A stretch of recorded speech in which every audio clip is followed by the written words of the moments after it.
Books make you hope. Books make you dream. Books make you laugh. Books make you scream. This is the Books That Make You show, discussing books with authors and experts, unraveling the inner pages of all the books that help make us who we are. Welcome to the Books That Make You show. I'm Desiree Duffy, and we're talking about books that make you step into the boots of a soldier teetering on the brink of civilian life after 6 years of service that's left him haunted by trauma and memories that won't let go as he strives to return to the world of normalcy on his family ranch.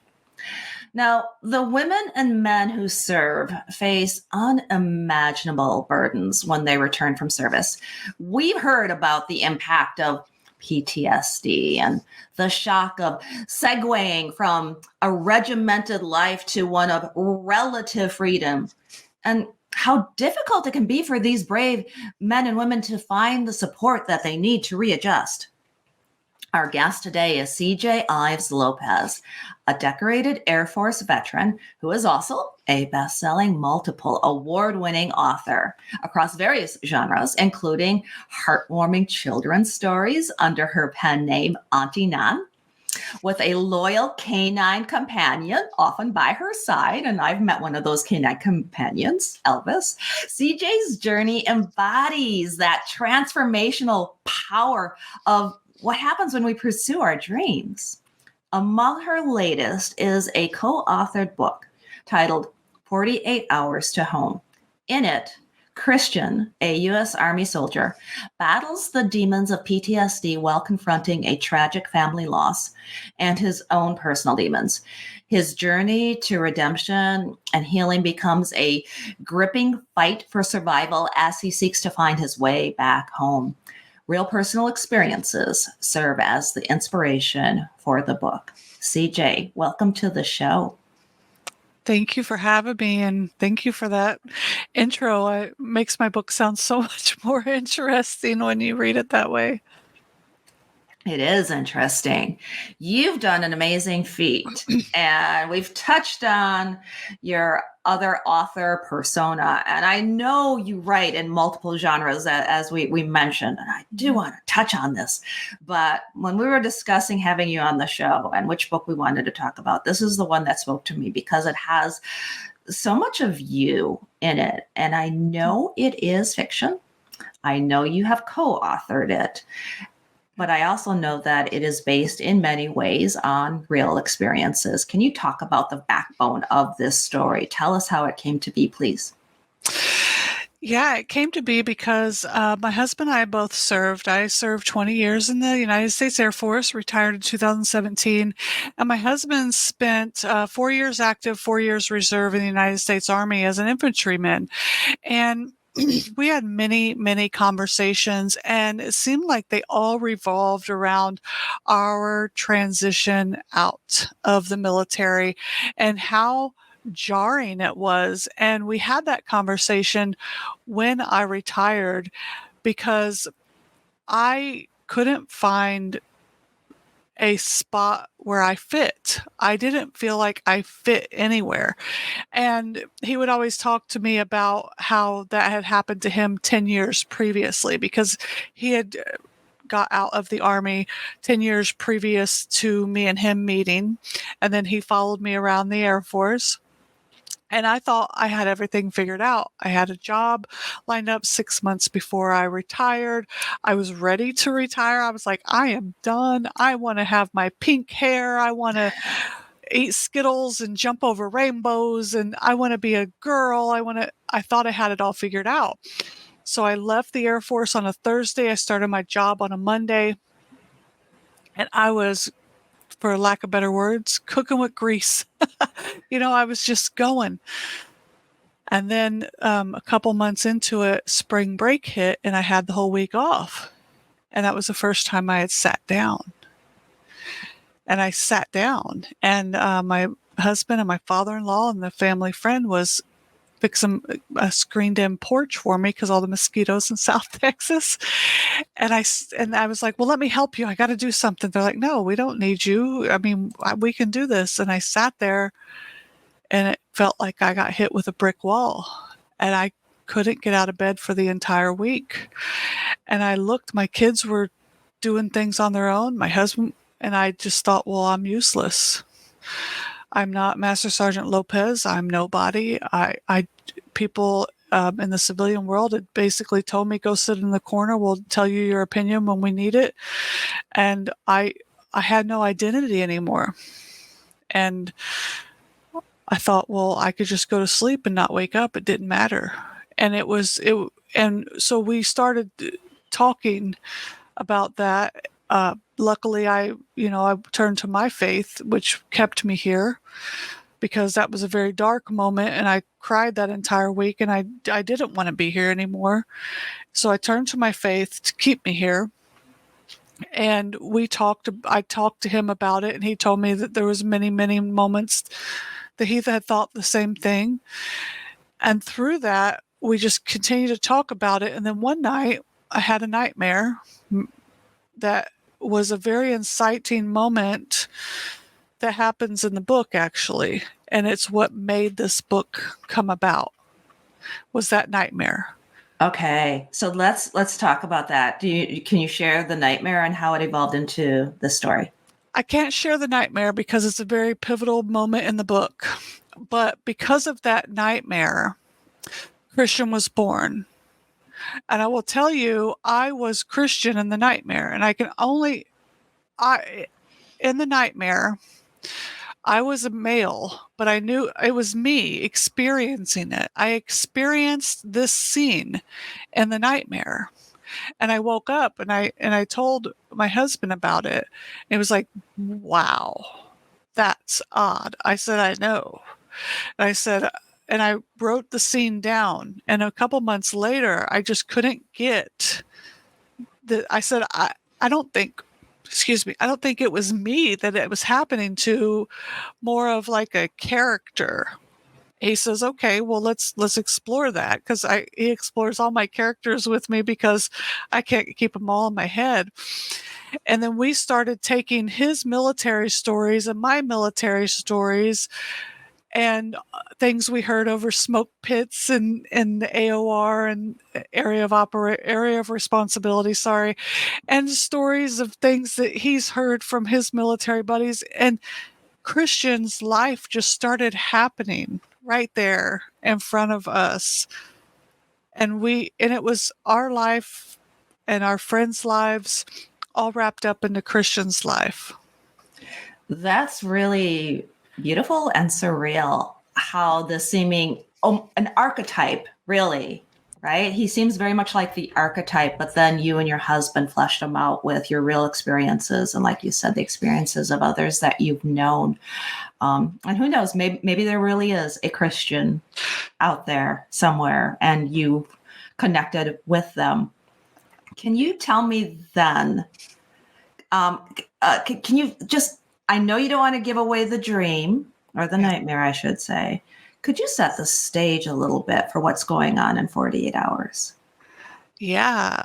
So Christian is waking up to 48 hours left in the military. And one of the things that was very noteworthy to me is you have a whole life, but the last 48 hours, you're sitting there and you're anticipating this big change. Your whole life is changing, like your wedding, the birth of a child. It's so, yay, all this stuff happening. Well, the last 48 hours of your military career, you have to outprocess. You have to take all this paperwork to all these people and say, stamp this, do this, so that I can leave and I can become this whole new person. Like a caterpillar coming out of its cocoon and letting its wings spread, and it's this beautiful thing. Well, he's recounting in the story in the beginning, telling you all the things that he's going through and anticipating. He's going to say goodbye to his friends. He's going to do this out processing. And then he goes and he gets his number called, and the girl looks through all of his paperwork, puts a stamp, hands him back his folder, and says, "You're done, bye." And now he's a civilian, and that's it. It's like these last 48 hours culminated to that, and now he's just drive home, you're done. And it's like that's the culmination of his last 6 years, all the war, all the death, all the carnage, everything that he's been through, all the lives that he's said goodbye to, all the new experiences, all the beautiful bonds that he's created, everything. You're done. So that's the beginning part, but then it transitions how he has to find his new identity. He has to experience where it's not regimented anymore. There's no 6 o'clock formation. There's no 6:30 PT. There's no, you have to be here at this time. And in the military, if you're not 15 minutes early, you're late. You can't just show up on time. Well, now he has to re-identify with his soul, basically. And there's things that change that, because there's this whole, what is the civilian world now? There's a lot that has changed in those 6 years. When you're inside that military gate, there's this presumed safety. And then when you get outside that military gate, there's nobody, who do you rely on? There's no camaraderie. There's no, I've got your back. When something happens, there's procedures, there's checklists. That you're all going to band together and take care of each other. But in the civilian world, people are scattering like roaches to take care of themselves. Who's going to help you? What's the protocol? So he's experiencing all that, and he's alone, and there's no one's going to have his back. And very scary place, the civilian world. And he goes back to his ranch. Now, is this the family ranch, a place very much like you're going home? So Yeah. there should be this sense of belonging and comfort. Yeah. Can you talk about that? Yeah, so he's traveling back from Washington State down to Texas, because most of my books have Texas in them, because that's where I rest my head. I'm a transplanted Texan, so he's going home to Texas to be with his mom and dad. He would have loved to be with his brother, but unfortunately, you'll find out in the book that something did happen to his brother while he was in the military, so his brother is no longer with them. And his dad is an old rancher, hard-headed and very stern, and his mother is just a loving, baking apple pies and making sure he has food when he comes home. So he wants to go home, and he wants to make another go at the ranch, because when he was younger, he couldn't do that. So he goes home, and he wants to go back to school, and he wants to make sure that he does it the right way, because he wants to make his dad proud, because his brother was the one that did all of that stuff, but now he's gone. So the ranch is kind of in disarray, and it needs the finances to keep going before they lose it. So he goes home to do all of that. And when he goes to the school to try to sign up for school, something happens and changes everything that he has ever thought about the civilian world, and sets him on a whole new course. And he can't go home anymore. You talk about in the line of duty, which is a phrase we've all heard, in the line of duty. Can you talk about how that's a reflection of the broader narrative in a soldier's life? Yeah, so everything that happens is in the line of duty, right? So this, excuse me, this book is actually the 9th book of a series of In the Line of Duty. And what you'll find is this is the last one that will tell you about Christian's life. Actually, the pivotal moment of his life. The other books that will be written will tell you more about inside the military and the things, because in the 48 hours to home, you're going to see the flashbacks of the things that happened in the line of duty during his deployments, during his time in the military, but you're not going to get the entire story, like the full story. You're only going to see the flashbacks of small moments. But in the moments that are ingrained in his memory, that encoded to kind of bring him out of reality sometimes and take him back into when he was still active in the military, still wearing his uniform, still had his boots on his feet, his weapon in his hand, and full gear on. Those flashbacks are still in there, and that's in the line of duty. But this book here, which is book 9, is basically kind of his pivotal moment for that transition afterwards. Now you have snarky, cute, witty sense of humor. You have a lot of it. And it shines even in this dark and haunting book. There's bursts of it. In your other books as well, you have a variety of light and laughter. Why do you bring humor in? Can you talk about your sense of humor?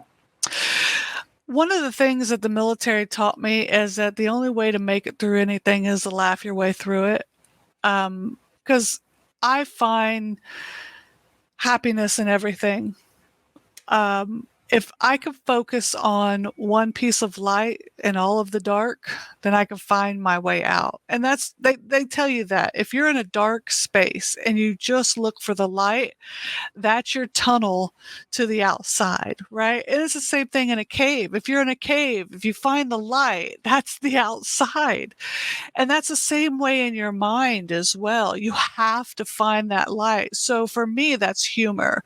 If I can laugh, I mean, even with my husband and my kids, we'd be sitting at the table and we would try to talk about something serious, but we would make it lighthearted. I told all of them, I said, I want to be cremated, but you can't keep my ashes. You got to throw me in the wind, because I don't want you guys to be sitting there passing me around and nobody wants me and you forget me on a shelf somewhere.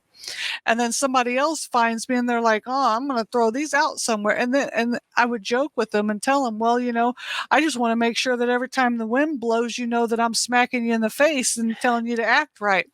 I mean, we joke about those things because, and this is the truth, none of us are getting out of here alive. The only sure thing in life is death.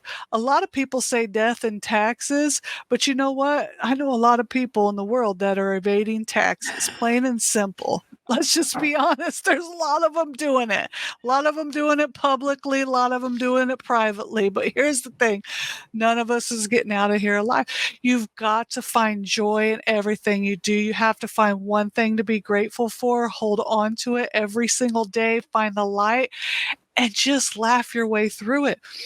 You can't be serious all the time. You can't find the darkness, because the darkness is going to find you, and you got to fight against it. It's how you survive. It's how I survived that week laying in that bed when I had no purpose. My uniform was gone. My identity was gone. Everything I knew from the age of 19 to 39. I raised my kids by myself for 11 years, and I had no idea how I was going to do that. I had no idea how I was going to do half the things running through LAX airport with 2 kids laying on top of the baggage on a luggage cart trying to catch an international flight. I didn't even know how I was going to get on. What a life, what an experience. And, I just got to say, it sounds so trite, but thank you for your service. Thank you. As a woman, I gotta go there, especially because you made Christian a man, and we talked about him being this every soldier.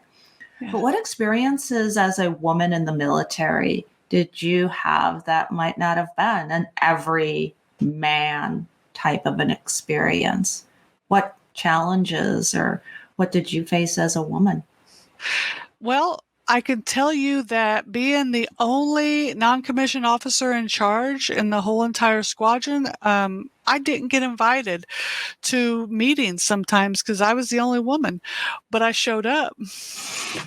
Right on.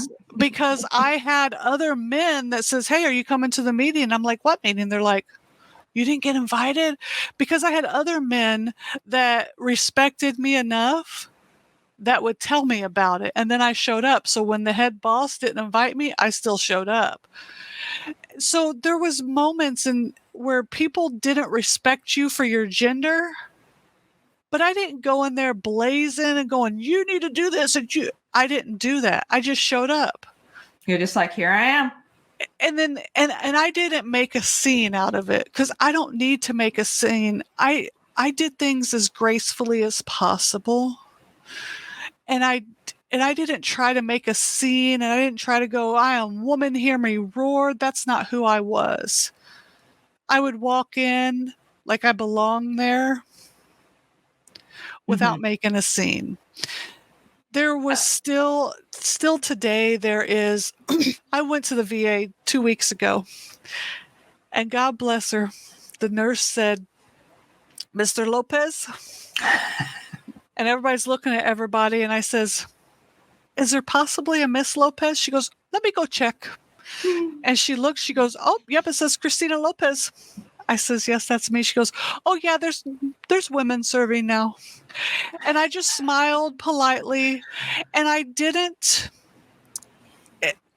sit there and give the whole spiel as there's been women serving since the 1940s or anything like that. I just smiled and I got my service because I'm not going to change the mind of somebody who doesn't realize that there's been women serving since before she was born. Yeah. I'm going to show up. I'm going to do what I do and smile gracefully because you're still going to know that I'm here. I don't need to be loud and proud. I think you just need to show up, do what you do. They're going to notice your presence. So, yeah, sometimes a whisper is so much more powerful than a slap in the face, right? yes, that's why I still wear my pearls. I love it. I love it. Okay, this sounds like one of those she's going to make me groan with this question, but for you, I think it's so poignant. We all have that question. If you could go back and give advice to your younger self, what would it be? But in your case, I think it's so poignant because of the fact of everything that you've been through. And as you so aptly put it, you were like a butterfly. The metamorphosis, right, after you came out of the service was so real and so impactful. So, CJ, if we could step into the TARDIS, go back in time, and you could stand in front of young CJ as she is about to sign up for service, what are you telling yourself? It'll all come out in the wash. My grandma's favorite saying, "It'll all come out in the wash." Don't lose your faith, because I did lose it at one point. I lost it, and I put faith in the wrong places and didn't realize that if I just stayed steady, it would happen. Yeah. Okay, let's segue over to some of your other books, because you are Auntie Nann and you have many other books under your belt. So tell us about some of your other writings, please. Yeah. So the same day that 48 Hours Home comes out, I have a sweet contemporary romance, 25 Years to Life, which is such a sweet story. It's also on a ranch in Texas, where a sweet Iowa, well, no, it starts in Iowa but ends up in Texas. A sweet hometown girl from Iowa falls in love with a migrant worker. And then I also have 2 young adult fantasy books. It's book 1 and book 2 are coming out, and it's co-authored by my my nephew, which is my husband's brother's son. And we have, of course, my children's books, which my little dog Elvis is a star of my signature series, Roscoe and Charlie Travels. Amazing. And okay, so yeah, when we mentioned in the beginning you were a multi-genre author, you're boom, boom, boom, all over the place. What are you working on in the future? What can people expect on the road? So I am taking a book, a series that I wrote for my dad who passed in May. And we had written the book, each chapter was a different child. Well, we're going to take that book and we're going to make each child its own book. And it's going to be a picture book. So we'll be doing that in the next year to honor my dad. And Mama Mel's Kitchen, book 2, will be coming out in 2024 as well, which is co-authored by Elizabeth Johnson and published by Playtime Multimedia. And we'll be doing the next book in the line of duty for 2024 as well. What advice, sage advice or tips, would you want to share with other writers, especially someone who might be in similar shoes, perhaps somebody who is in the military or ex-military? What do you want to tell them? That they're going to get there. They're going to get there, and that they have to find that light, and they can hold on to that light. One of the things that someone told me is if they hold on to that light and never let it go, they're always going to find themselves on the right side. Beautiful. CJ Ives Lopez, author of 48 Hours to Home and many other books. She writes under a pen name. She writes with other authors. She writes with her husband. She writes with her nephews. She does events. She is a multi-talented, multi-dimensional, pink-haired machine of a woman who is fierce and fabulous. And I so appreciate you being on the show with us. CJ, can you let folks know where they can go to find out more about you, find you online, your social media? Give us all your details, and let's hit on the author's porch too really quick, because we kind of passed over that. Yeah, so you can always reach me at cjiveslopez.com. You can also catch me at theauthorsporch.com, or you can always catch me over at bookbrush.com, over on author services, as I am the author lead over there.